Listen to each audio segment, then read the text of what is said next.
اور جب زمین تیار ہو جاتی ہے تو اس میں بیج ڈالا جاتا ہے، اس کے بعد فصل ہوتی ہے، اور ضروری نہیں ہے کہ فصل ہونے کے بعد آپ تک پہنچ جائے۔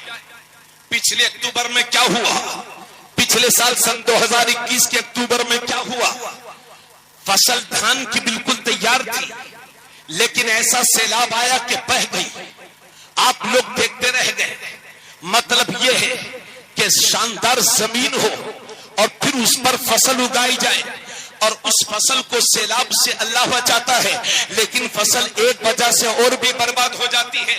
اگر فصل کو کیڑوں مکوڑوں سے بچایا جائے گا تو پھر فصل محفوظ رہے گی، دانے آپ تک پہنچ جائیں گے، پھل آپ تک پہنچ جائیں گے، غذائیں آپ تک پہنچ جائیں گی۔ تو لکھیم پور والوں مجھے کہنے دو کہ ہندوستان میں جب اسلام کے لیے زمین تیاری کرنے کی باری آئی تو میرے بہرائچ کے غازی سرکار نے اپنی جان کا نذرانہ دے کر کے اس ملک میں اسلام کے لیے زمین تیار کی ہے، اور جب ہندوستان میں اسلام کے لیے زمین تیار ہو گئی تو اس تیار شدہ فصل، اس تیار شدہ زمین پر اللہ نے فصل اگانے کے لیے اجمیر میں خواجہ غریب نواز کو بھیج دیا ہے، خواجہ معین الدین کو بھیج دیا ہے، اور جب فصل پک کر کے تیار ہو گئی اور جب اس میں کیڑے مکوڑے لگنے لگے تو اللہ نے ان کیڑوں مکوڑوں کو مارنے کے لیے بریلی میں امام احمد رضا خان کو پیدا کر دیا۔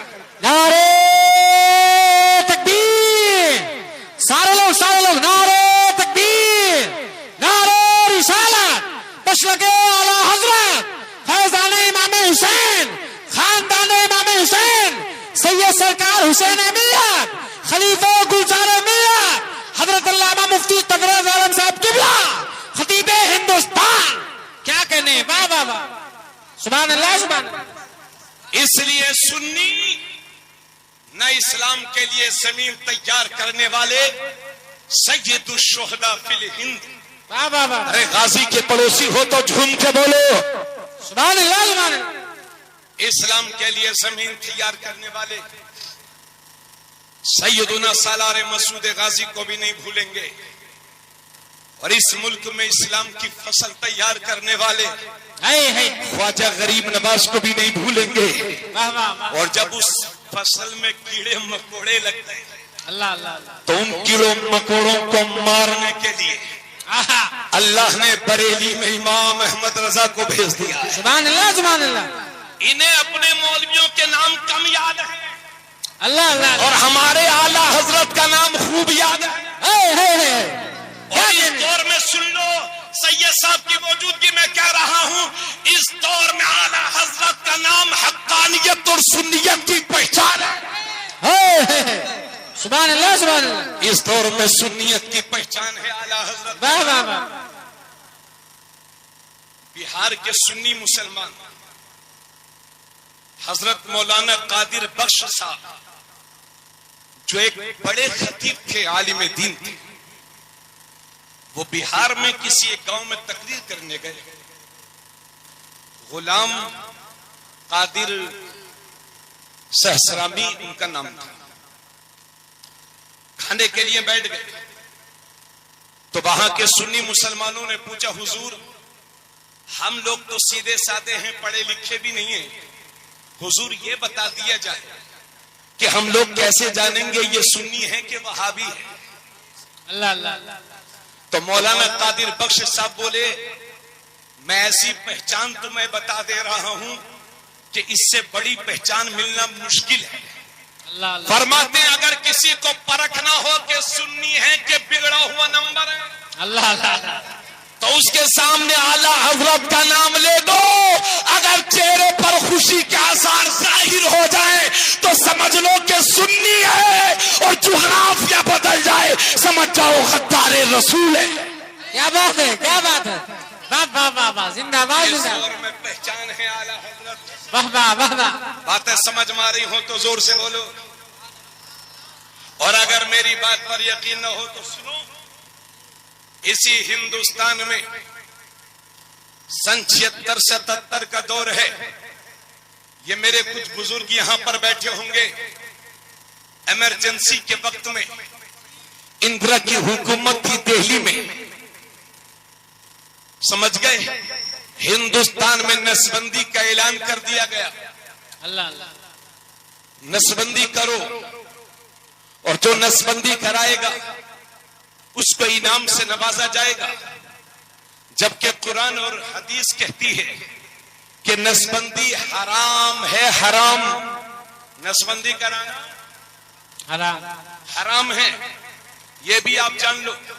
سن 76-77 کا دور ہے. بڑے سے بڑے مولویوں کو اور بڑے سے بڑے لیڈران کو جیل کی سلاخوں کے پیچھے ڈالا جا رہا ہے. اس نازک دور میں اندرا گاندھی نے نسبندی کا حکم صادر کر دیا. حضرات، تو پہلے دارالعلوم دیوبند والوں سے فتویٰ لیا گیا. چونکہ ایشیا کا بہت بڑا مدرسہ ان کی جماعت اسے کہتی ہے. وہ اور اندرا بھی خوب سمجھتی تھی کہ حق کدھر ہے. حضرات، دیوبند والوں سے فتویٰ لیا گیا.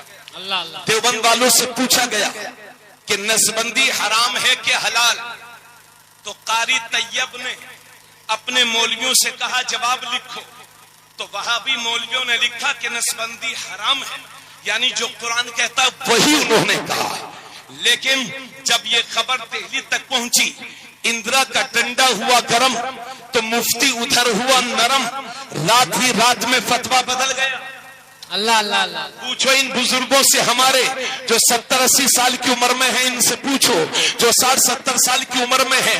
پہلے تو ان لوگوں نے نسبندی کی حرمت کا فتویٰ دیا تھا، لیکن راتوں رات فتویٰ بدل گیا. ان کے قاری طیب کہتے ہیں کہ میں علماء سے کہتا ہوں کہ اب تک حرمت پہ غور کیا تھا، اب حلت پہ غور کر، اب حلت پر غور کرنا چاہیے. حضرات، ہندوستان کے سنی مسلمان پریشان ہو گئے. کریں تو کریں کیا؟ کیونکہ بڑا نازک زمانہ تھا.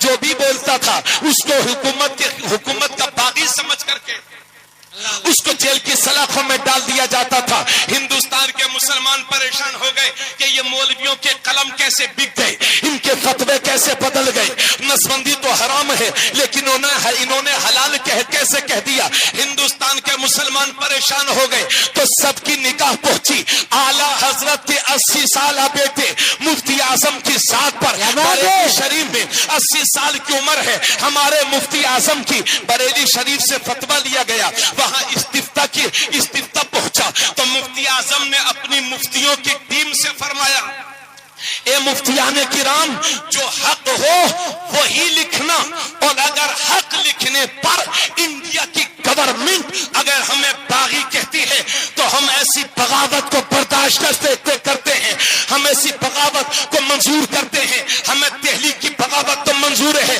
لیکن نبی کی شریعت کی بغاوت منظور نہیں ہے. مفتیان کرام، وہی لکھنا جو حق ہو. تو بریلی شریف سے فتویٰ صادر ہوا کہ نسبندی حرام ہے، نسبندی حرام ہے. دیوبند بول رہا ہے نسبندی حلال، بریلی بول رہا ہے نسبندی حرام. جو قرآن و حدیث کے عین مطابق ہے. اتر پردیش کی گورنمنٹ کے کان کھڑے ہو گئے. دہلی تک ہنگامہ مچ گیا.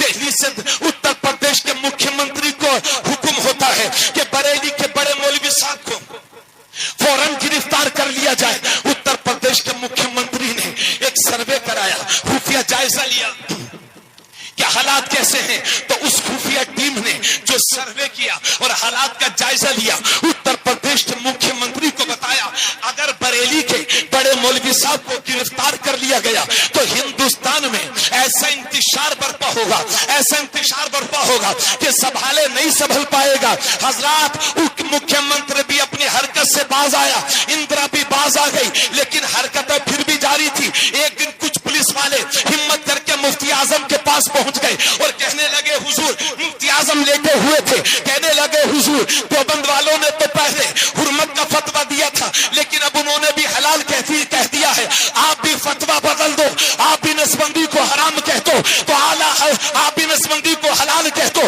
تو اعلیٰ حضرت کا 80 سالہ شیر چار پائی پر اٹھ کر کے بیٹھ گئے اور فرمایا، ظالمو، تم شریعت بدلنے کی بات کرتے ہو، ارے کان کھول کے سن لو، بریلی میں شریعت نہیں بدلتی، اگر ضرورت پڑتی ہے تو حکومت بدل دی جاتی ہے.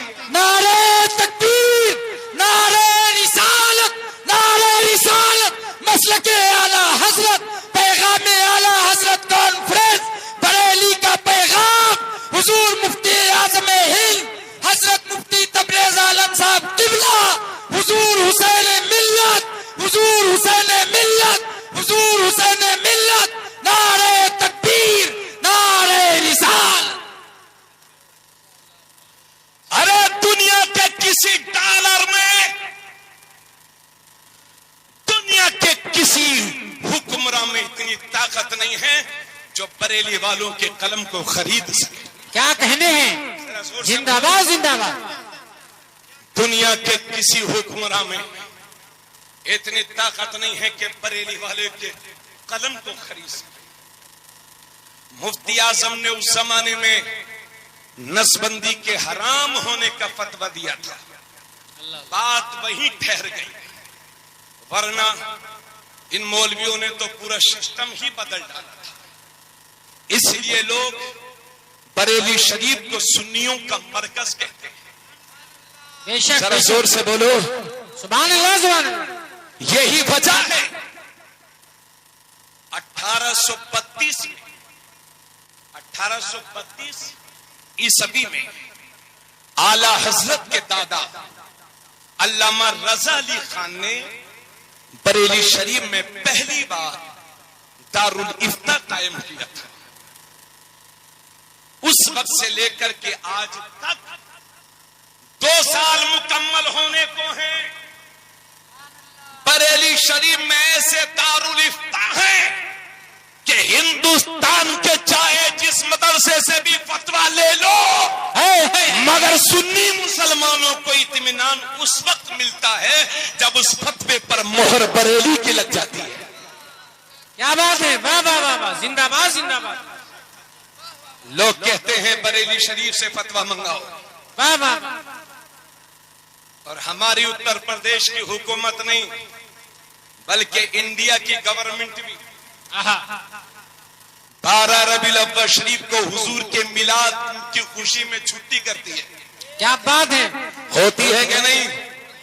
اب یہ جتنے مولوی میلاد کو حرام کہتے ہیں ان سے کہوں گا وہ 12 ربیع الاول شریف کی چھٹی نہ لیں۔ اللہ اللہ اللہ۔ 12 ربیع الاول شریف کی چھٹی کا حق اسی کا بنتا ہے جو نبی کی میلاد منائے۔ سبحان اللہ سبحان اللہ، واہ واہ، زندہ باد زندہ باد۔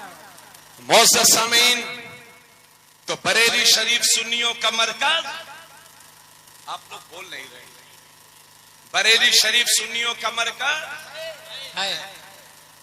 یہی وجہ ہے کہ ہندوستان میں ہزاروں ٹرینیں چلتی ہیں مگر کسی ٹرین کا نام ان کے مولوی کے نام پر نہیں ہے۔ اللہ اللہ اللہ۔ ایک ٹرین بہار سے چلتی ہے سیدھے اجمیر شریف، کشن گنج بہار سے سیدھے اجمیر شریف، نام ہے اس کا غریب نواز ایکسپریس۔ واہ واہ واہ واہ۔ اور جہاں ان کا مرکز ہے وہاں تو حکومت نے اور کمال کر دیا، اس وقت کی حکومت نے، اور پورے اسٹیشن کا نام ہی حضرت نظام الدین اولیاء رکھ دیا۔ سبحان اللہ سبحان اللہ۔ اور بریلی شریف سے ایک ٹرین صبح 6 بجے چلتی ہے اور شام کو اجمیر شریف پہنچتی ہے، نام ہے اس ٹرین کا اعلی حضرت ایکسپریس۔ نعرہ تکبیر، نعرہ رسالت، مشرق اعلی حضرت خاندان امام حسین سید سرکار حسین ملت فاتح بلگرام فیضان بلگرام مشرق اعلی حضرت۔ کیا بات ہے، واہ واہ۔ نام ہے اس کا اعلی حضرت ایکسپریس، ہے بریلی شریف سے چلی اور سیدھے اجمیر شریف۔ اور میں اس وقت کی گورنمنٹ کو داد دینا چاہوں گا کہ اس ٹرین کو بہار نہیں بھیجا، بنگال نہیں بھیجا، ہاوڑا نہیں بھیجا، بلکہ سیدھے بریلی شریف سے اجمیر شریف، کیونکہ ہماری حکومت بھی جانتی ہے کہ بریلی والے کا تعلق اجمیر والے سے ہے۔ سبحان اللہ سبحان اللہ، زندہ باد زندہ باد، واہ واہ واہ۔ اللہ کا شکر ہے۔ اور آپ کو بتاؤں، آپ کے گاؤں میں بھی پٹھان بہت ہوں گے، خان بہت ہوں گے، مگر اعلی حضرت افغانی پٹھان ہیں۔ اللہ اللہ۔ تو پٹھان کسی پٹھان کو تو وہابی ہونا ہی نہیں چاہیے۔ اللہ اللہ اللہ۔ پٹھان کوئی وہابی پٹھان ہو ہی نہیں سکتا، اور کوئی پٹھان وہابی نہیں ہو سکتا، سمجھ گئے؟ تو میرے دوست، اب ذرا ذہنوں کو بالکل قریب فرمائیں.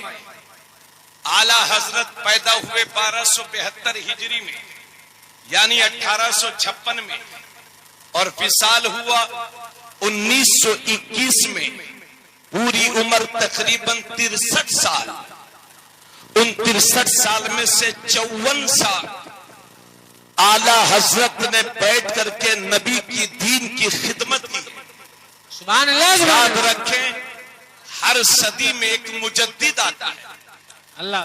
اور حضرت ہمارے مہمان خصوصی مخدوم ملت مخدومی سیدی سرکار پیر طریقت رہبر شریعت حضرت مولانا شاہ سید محمد حسین میاں صاحب قبلہ جس بلگرام شریف سے تشریف لائے ہیں وہاں کئی مجدد آرام فرما. سبحان اللہ. سبحان اللہ. واہ واہ واہ. وہاں ایک نہیں. نعرہ تکبیر، نعرہ رسالت، مسلک اعلی حضرت، خاندان امام حسین، فیضان بلگرام، فاتح بلگرام. کیا کہنے. واہ واہ. آپ حضرات پریشان نہیں ہوں گے. ابھی مسلک اعلی حضرت اوریجنل مسلک اعلی حضرت کیا ہے وہ پیش کرنے جا رہا ہوں.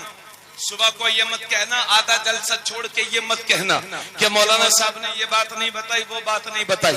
تقریر پوری سن کے جانا، انشاءاللہ مفید ثابت ہوگی. تو 14ویں صدی کے مجدد ہیں اعلی حضرت اور اس پر سنی علماء کا اتفاق ہے. سنی علماء کا اتفاق ہے. اور معزز سامعین انہوں نے 4 سال کی عمر میں ناظرہ مکمل کر لیا. 8 سال کی عمر میں ہدایت النوح جو عربی کی کتاب ہے، عربی گرامر کی کتاب عربی میں ہے، اس کی شرح لکھ ڈالی. 14 سال کی عمر میں پہلا فتویٰ دے دیا. اور 22 سال کی عمر میں جب وہ مرید ہونے کے لیے مارہرہ شریف گئے تو آپ کے والد محترم علامہ نقی علی خان علیہ رحمت و رضوان، وہ بھی بہت بڑے عالم دین ہیں، باپ اور بیٹے دونوں مارہرہ شریف کے جب اسٹیشن پر اترے تو آپ اعلی حضرت کے پیر و مرشد حضرت علامہ سید آل رسول احمدی اس وقت 80 سال کی عمر تھی اور مارہرہ شریف کی مسجد میں دکنی گوشے میں بیٹھے ہوئے تھے. بینائی جا چکی تھی. 80 سال کی عمر ہے. اعلی حضرت مارہرہ کے اسٹیشن پر اترے تو فرماتے ہیں مجھے یہاں سے شیخ کامل کی خوشبو آ رہی ہے. سبحان اللہ. مجھے یہاں سے شیخ کامل کی خوشبو آ رہی ہے. اعلی حضرت اپنے پیر و مرشد کی دستبوسی کرتے ہیں اور آپ کے والد محترم بھی دستبوسی کرتے ہیں. 22 سال کے نوجوان ہیں اعلی حضرت، مرید ہونے کے لیے گئے ہیں مارہرہ شریف. تو آپ کے پیر و مرشد نے اسی وقت ان کو مرید کیا اور اسی وقت سارے سلسلوں کی خلافت سے آپ کو اور آپ کے والد محترم کو نواز دیا. تو محفل میں حضرت ابو الحسین سید ابو الحسین نوری میاں تشریف فرما تھے. انہوں نے عرض کیا حضور آپ تو جلدی کسی کو مرید بھی نہیں کرتے، لیکن یہ 22 سال کا نوجوان آج ہی آیا ہے، آج ہی مرید ہوا اور آج ہی اپنے تمام خلافتوں سے نواز دیا. آپ تو جلدی کسی کو مرید بھی نہیں کرتے ہیں اور اگر مرید کر لیتے ہیں تو جلدی کسی کو خلافت نہیں دیتے اور اگر کسی کو خلافت دیتے بھی ہیں تو ایک سلسلے کی یا دو سلسلوں کی. مگر یہ نوجوان 22 سال کا جو آیا ہے آج ہی آیا ہے، آج ہی مرید ہو گیا اور آج ہی سارے سلسلوں کی خلافت سے آپ نے نواز دیا. تو حضرت آل رسول احمدی فرماتے ہیں اے لوگوں اور لوگ جو آتے ہیں تو میلے کچیلے دل لے کر کے آتے ہیں، ان کے دل کو صاف کرنا پڑتا ہے. احمد رضا آئے ہیں تو صاف دل لے کر کے آئے ہیں. انہیں تو صرف اتصال نسبت کی ضرورت تھی. اس کے بعد روتے ہوئے آل رسول احمدی فرماتے ہیں اے لوگوں مجھے آج تک یہ فکر لگی رہتی تھی کہ میرا رب مجھ سے پوچھے گا کہ آل رسول دنیا سے تو میرے لیے کیا لایا ہے تو میں کیا اللہ کی بارگاہ میں پیش کروں گا. حضرت آل رسول رو رو کر کے کہہ رہے ہیں آج تک مجھے یہ فکر لگی رہتی تھی اللہ پوچھے گا دنیا سے کیا لایا ہے تو کیا جواب دوں گا. الحمدللہ آج میری وہ فکر دور ہو گئی. اللہ پوچھے گا آل رسول کیا لایا ہے، عرض کر دوں گا مولا تیری بارگاہ میں احمد رضا لایا ہوں، مجدد اسلام لایا. نعرہ تکبیر، نعرہ رسالت، مسلک اعلی حضرت فیضان اعلی حضرت فیضان بلگرام شریف حضرت علامہ حسین میاں صاحب قبلہ، حضرت علامہ تبریز صاحب قبلہ، نعرہ تکبیر. سبحان اللہ. اب ذرا ذہنوں کو بالکل قریب کریں اور اعلی حضرت کی زندگی کے گوشے دیکھیں. 1000 سے زائد کتابیں لکھی ہیں. سبحان اللہ. 56 علوم و فنون پر، سبحان اللہ. 56 سبجیکٹ پر جس نے قلم اٹھایا. اور ایک بات اور آپ کی معلومات کے لیے بتا دوں کہ اعلی حضرت نے جو 1000 سے زائد کتابیں لکھی ہیں ان میں ابھی تک تقریباً صرف 400 چھپی ہیں. کتنی؟ آج جو پوری دنیا میں اعلی حضرت کو یاد کیا جا رہا ہے، یہ بچے شور شرابہ بالکل نہ کریں، چونکہ بہت متبرک اور مقدس وقت ہے. سب لوگ ماشاءاللہ بڑی بیداری سے سنیں، سب لوگ بیٹھ جائیں. 400 کتابیں چھپی ہیں. کتنی؟ 400. ان 400 کتابوں کا یہ جلوہ ہے کہ گاؤں گاؤں میں مسلک اعلی حضرت زندہ باد. سبحان اللہ. گاؤں گاؤں میں مسلک اعلی حضرت. 1000 سے زائد کتابیں لکھی. اعلی حضرت کی زندگی کو جب ٹوٹل کیا گیا ان کی کتابوں کے اعتبار سے تو ایک دن میں 63 یا 4 پیج یعنی 64 صفحہ اعلی حضرت روزانہ لکھا کرتے تھے. سبحان اللہ. کتنے؟ 64 صفحے روزانہ لکھتے تھے. سمجھ گئے؟ لیکن لوگوں کو سمجھ میں نہیں آ رہا ہے. یہ پوچھ رہے ہیں فون کر کے کہ اعلی حضرت ولی تھے کہ نہیں، اعلی حضرت ولی تھے کہ نہیں. یہ پیلا نیلا جبہ پہن لیا، ایک چھڑی لے لی، ہاتھ میں 10 انگوٹھی پہن لی کہ یہ بینگن شاہ ہیں، یہ پکوڑی شاہ ہیں، یہ لنگڑے شاہ ہیں، یہ لولے شاہ. طریقت کا بھی مذاق اڑا رکھا ہے ان مکار پیروں نے، پیروں نے، مکار پیروں نے. ان کو ہماری قوم کہتی ہے صاحب یہ ولی ہیں، 2 ہاتھ لمبے بال کر لیے صاحب یہ ولی ہیں. حیرت ہے آپ کی سوچ پر. جس کو پوری نماز یاد نہ ہو وہ ولی ہو، اور جس اعلی حضرت نے پورے قرآن کا ترجمہ کر دیا ہو وہ ولی نہ ہو.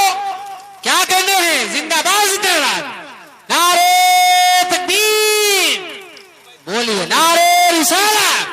مسلک اعلی حضرت خاندان امام حسین سید سرکار حسین احمد فیضان اعلی حضرت شان اعلی حضرت. کیا بات ہے. واہ واہ. زندہ باد. بس انشاءاللہ جلدی میں تقریر ختم کرنے والا ہوں، مگر تھوڑی دیر اور سنیں گے. حضرت تشریف فرمائیں چونکہ وقت بہت ہو گیا. اب بیٹھک بالکل مت مچاؤ. توجہ ہے نا سب لوگوں کی. تو جس کو پوری نماز یاد نہ ہو وہ ولی، اور جو پورا قرآن شریف کا ترجمہ اردو میں کر دے وہ ولی نہیں ہے. امام شافعی فرماتے ہیں متخذ اللہ ولیًا جاہلا قط. اللہ نے کبھی کسی جاہل کو ولی بنایا ہی نہیں ہے. واہ واہ واہ واہ واہ واہ. جاہل ولی نہیں ہوتا ہے، اور جو ولی ہوتا ہے وہ جاہل نہیں ہوتا. کیا کہنے ہیں؟ واہ واہ. جاہل ولی نہیں ہوتا ہے اور جو ولی ہوتا ہے وہ جاہل نہیں ہوتا. ارے بریلی کی گلیوں میں ہم نے ولایت دیکھی ہے اعلی حضرت کے گھر میں. اعلی حضرت بھی ولی ہیں، مفتی اعظم بھی ولی ہیں، اور تاج الشریعہ سبحان اللہ بستی بستی قریہ قریہ تاج الشریعہ. اور سنو مسلمانوں، یہ بریلی کا کردار دیکھو اور بریلی کی حقانیت دیکھو. اور بالکل سچی بات بتا رہا ہوں، پوچھ لو بریلی والوں سے جا کر کے. 1998 کا وقت ہے. 1998 میں اس وقت جو پردھان منتری تھے، اس وقت کا پردھان منتری 1998 میں دہلی سے چل کر کے بریلی شریف آتا ہے. اصل میں جب بابری مسجد شہید ہوئی تھی تو مسلمان ناراض تھے، حکومت وقت سے شدید ناراض تھے. تو اس ناراضگی کو جب بابری مسجد شہید ہوئی تھی تو یہ مسلمانوں کو ایسا زخم دیا گیا تھا جو ہماری نسلوں پر بھی نہیں بھر پائے گا. یہ زخم ہماری نسلوں تک منتقل ہوگا. مسلمان شدید ناراض ہو گئے اور آج تک ناراض ہیں.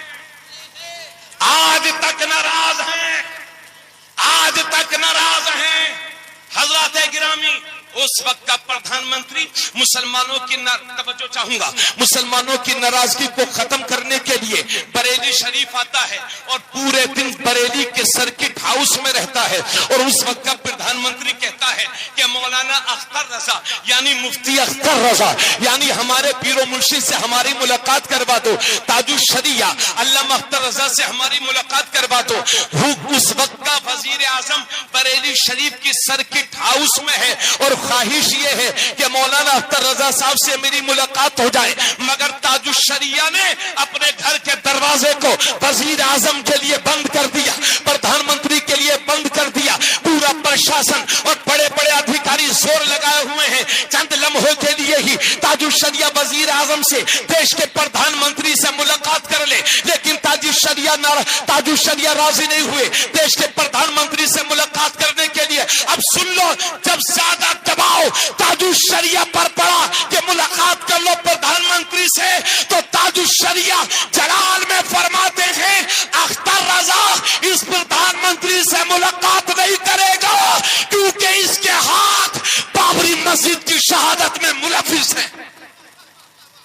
نعرہ تکبیر، نعرہ رسالت، بستی بستی کریا کریا، بستی بستی کریا کریا، بستی بستی کریا کریا، بستی بستی کریا کریا.